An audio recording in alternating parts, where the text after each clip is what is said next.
Tu cherches un compresseur d'air, mais tu ne sais pas vraiment lequel te conviendrait le mieux? Dans cette vidéo, je te présente 5 modèles très populaires, du plus silencieux et léger jusqu'à la vraie bête de puissance. On commence avec un vrai appareil discret.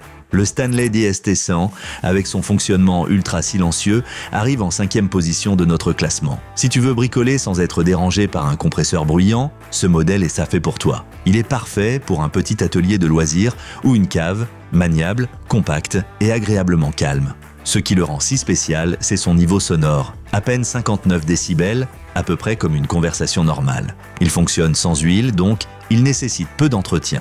Et grâce à son petit réservoir de 6 litres, il est prêt à l'emploi en un rien de temps. Pour des tâches légères comme souffler, clouer ou gonfler des pneus, il est largement suffisant et avec un peu plus de 15 kg, il est très facile à transporter. Évidemment, ce petit réservoir a aussi ses inconvénients. Pour les travaux plus longs, le compresseur se déclenche souvent, car la réserve d'air s'épuise rapidement. La puissance n'est pas non plus suffisante pour des outils exigeants. Et 8 bars de pression, c'est vraiment le minimum pour de nombreuses applications. Mais si tu recherches un modèle silencieux pour le bricolage, l'aérographe ou de petits travaux en intérieur, celui-ci est un très bon choix. Tu trouveras les liens vers tous les compresseurs de cette vidéo juste en dessous dans la description.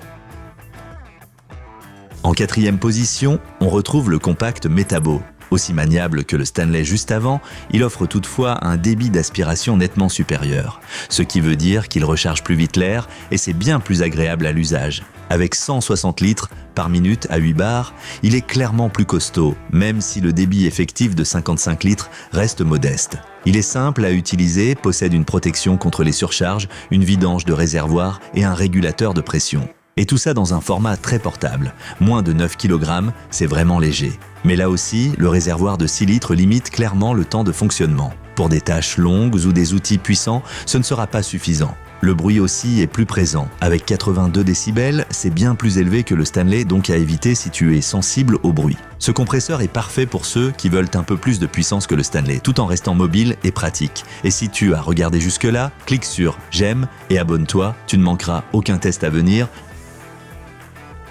Là, on passe à un niveau plus sérieux. Le Stanley D200 est plus compact qu'il n'y paraît. Grâce à son réservoir vertical, il prend peu de place mais offre une bien meilleure réserve d'air. Il arrive en 3e position car il monte à 10 bars et 180 litres d'aspiration. Un vrai bond en termes de performance. Il est parfait pour des tâches comme la peinture ou l'utilisation d'outils pneumatiques plus puissants, tant qu'on reste dans un usage amateur. Le réservoir de 24 litres est une bonne taille pour la plupart des bricoleurs. Son format vertical avec roulette et poignée le rend mobile sans être encombrant. Le bémol, ce modèle est bruyant, très bruyant. Avec plus de 90 décibels, c'est le plus bruyant de tout notre comparatif. Et il manque aussi des données fiables sur son débit effectif. Ceux qui utilisent régulièrement de gros outils atteindront peut-être ses limites. Si tu as besoin de puissance et que le bruit ne te fait pas peur, tu obtiens ici un modèle polyvalent avec beaucoup de potentiel. La 2e place revient au compresseur 24 litres, le plus silencieux du test, le Good Air Power. On ne l'entend presque pas, avec seulement 49 décibels, il est plus silencieux que beaucoup de réfrigérateurs. C'est le compagnon idéal pour les ateliers, garages ou pièces où tu veux travailler sans bruit.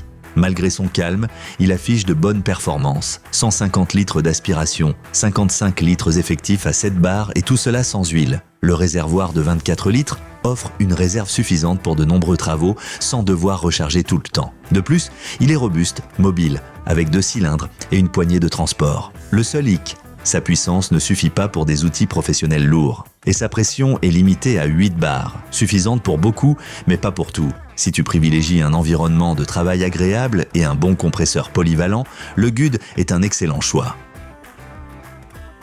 Et en première place, le compresseur le plus puissant de ce test, Lionel TH-AC 240. Avec un réservoir de 50 litres, un débit d'aspiration de 240 litres et jusqu'à 10 bars de pression, c'est un vrai monstre. Idéal pour ceux qui utilisent souvent de l'air comprimé et veulent aller plus loin que simplement gonfler des pneus. Ce qui le distingue vraiment, c'est la combinaison d'une grande réserve d'air et d'un fort débit effectif.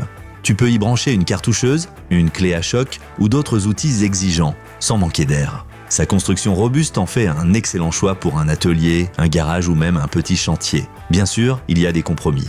Il n'est pas silencieux, avec environ 77 décibels, et il est plus lourd, il reste mobile, mais pas conçu pour être déplacé tout le temps. Si tu cherches de la puissance et de la polyvalence, ce modèle est fait pour toi. L'aisselle est clairement notre grand gagnant. Si tu veux t'offrir l'un de ces compresseurs, jette un œil au lien dans la description. Tu y retrouveras tous les modèles bien présentés et au meilleur prix. N'oublie pas de liker la vidéo et de t'abonner à la chaîne. De nouveaux tests techniques arrivent très régulièrement.